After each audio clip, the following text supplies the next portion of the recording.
Hi, it's Mark Bossert here, producer of the Pawlik Automotive podcast. We're here with Mr. Bernie Pawlik, Pawlik Automotive in Vancouver, and we're talking cars. How are you doing this morning, Bernie? Doing very well. So, 38 years of servicing vehicles in the Vancouver area and 19-time winners so far of Best Auto Repair in Vancouver as voted by their customers. What are we talking about today? A 2017 Subaru Outback? What was going on with this vehicle? So we had this vehicle in the shop for a pre-purchase inspection, practically brand new vehicle, but under 20,000 kilometers. And we had a good look over the vehicle, found nothing wrong, which you'd kind of expect on a car that new, but found a lot of new, interesting features on this car. We've been servicing Subarus for quite a long time. And there's a lot of neat features on this car that I wanted to just share. All right, so what did you find? What are some of these new features? Well, let's get straight into some pictures. There's our 2017 Subaru Outback. Nice, stylish looking car. This is a base model, so nothing real fancy here. We'll get into some of the. So let's have a look at some of the underhood features. So there's the engine, 2.5 liter in this car. It is available with a 3.6 six-cylinder model as well. This is the 2.5. Actually goes really nicely with this engine. And what's interesting, compared to some of the older models of Subaru, this uses a plastic intake, which is kind of typical of a lot of modern cars. It's actually pretty simple and clean under the hood. There's not a lot of extra pipes and hoses and things like that. Everything's been cleaned up quite nicely. Oil filter accessible from the top. And the other interesting feature on this vehicle, of course, is with Subaru is done for quite a while. They've gone with a timing chain and not a belt. Actually, since around 2011, I guess. So this engine is a lot more like the six-cylinder used to be. So far, no head gasket problems with them, but who knows? When time will tell how they go in the long run. What do we got here? Same engine view. I know I've got another one here in my pile of pictures somewhere. Yeah, there we go. You can see that in this view here, the oil filter, you can see the timing chain cover down the front. It's got variable valve timing as well. So they squeeze about as much power out of this engine as they could, short of putting a turbo or supercharger on it. Electric power steering as well, so one less accessory driven by a drive belt. So that's kind of the underhood features of the car. What type of transmission does this car use? It's got a Cvt transmission, which, and I took a picture of that as well, which is for what it's worth. So there's a Cvt transmission. One interesting feature of this transmission, it is quite short compared to what you would see in the regular automatic. And these are available, I believe they're available with a standard as well. I'm not 100% certain, but the CVT is a pretty common feature. But the transmission sort of extends from this arrow to this arrow, so it's actually very short. There's not a lot of gears and pieces in it, but not so really. What we're looking at there, left to right, is front to back, basically, of the transmission. Exactly. This is the front.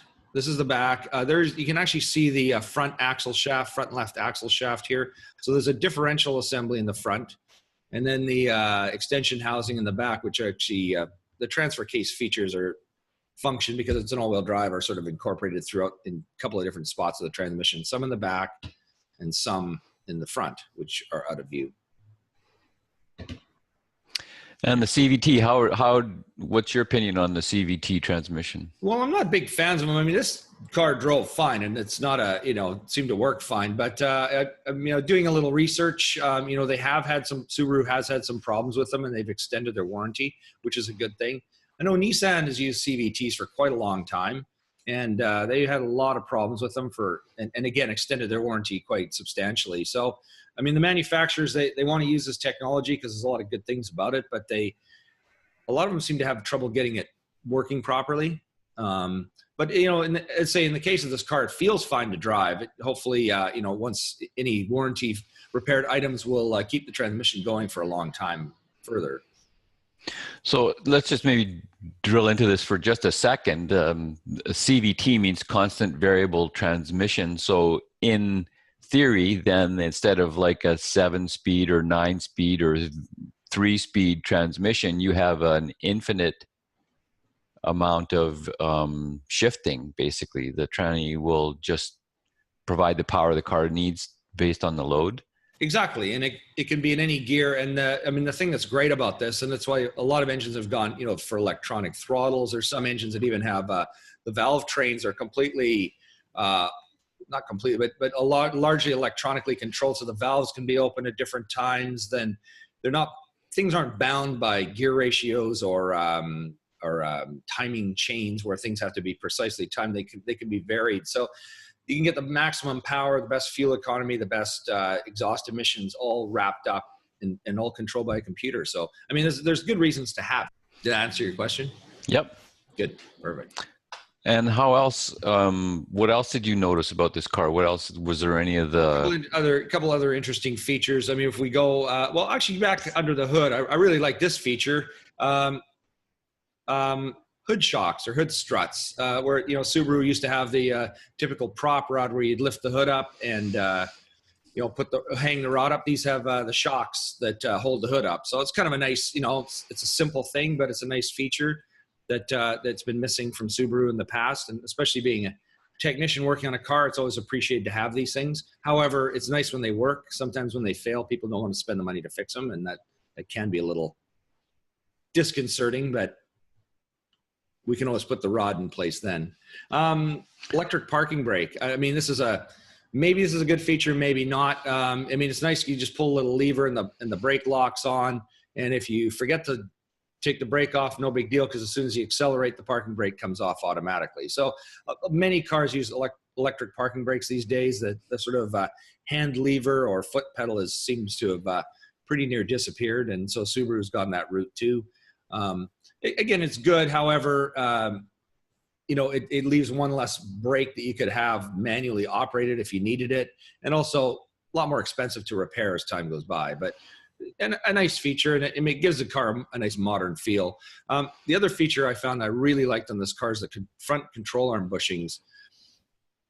So the control arm is an arm that extends from the frame of the vehicle out to the wheel. The wheel of the car would be over, kind of just out of the picture here. You can see the drive axle here, and this is, you know, the frame of the vehicle is here. Now, the rear control arm bushing, where I've got the red arrow pointing, in the older generation of Subarus, like back up to the second generation, they had a bushing of a similar design. It was very durable. I owned a car myself for over 10 years. The car had almost 300,000 kilometers when I finally packed it in, and you know, the bushings were still in good shape. The next generation, they went to a bushing that looked more kind of more like this tire.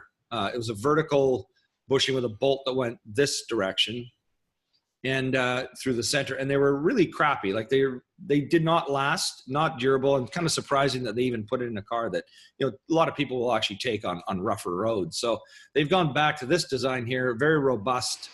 So I was really pleased to see that. That's a big improvement for Subaru. There's actually there's the same view. I had another closer up. There's another closer view of the bushing. So the rubber bushing's in here, but the bracket is really solid and robust, and this design is just much better.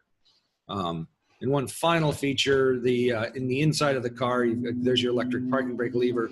It's got a couple of electronic modes. One, the X mode will lock the all-wheel drive system, so you have better traction in slippery roads, which is a great thing to have, and also a hill mode too, so you can climb or go down steep hills, and it'll lower the gear ratio. So, you know, it kind of gives a sort of features of maybe a multi-speed transfer case, but all done electronically. And I think that's all we have in the way of pictures. So I'll bring myself back to the camera. So you drove it, you inspected it. What kind of a score would you give this vehicle? Oh, I'd say really good. You know, I mean, my only nitpicky complaint is I hate the smell of the interior. It's got that horrible plastic smell, and I find it kind of hard to breathe in that environment. But I mean, it's a nice car, and this is a base model, and it really had the feel of you know, if you go back past couple of generations, I mean, it had the quality and feel of a much nicer model. So really well built car. Again, the CVT, it's hard to know how reliable it'll be. This is a 2017, so it's still got lots of warranty left on it. And, you know, other than that, fantastic car, really nice to drive. Good fuel economy too with the engine. So there you go. If you're looking for service for your Subarus, or you need a pre-purchase inspection for any brand, make, model of car in Vancouver, the guys to see are Pawlik Automotive. You can reach them at 604-327-7112 to book your appointment. Check out their website, pawlikautomotive.com. Our YouTube channel, Pawlik Auto Repair. There's hundreds of videos on there. Or hopefully you're listening on our new podcast. Thanks, Bernie. Thanks, Mark.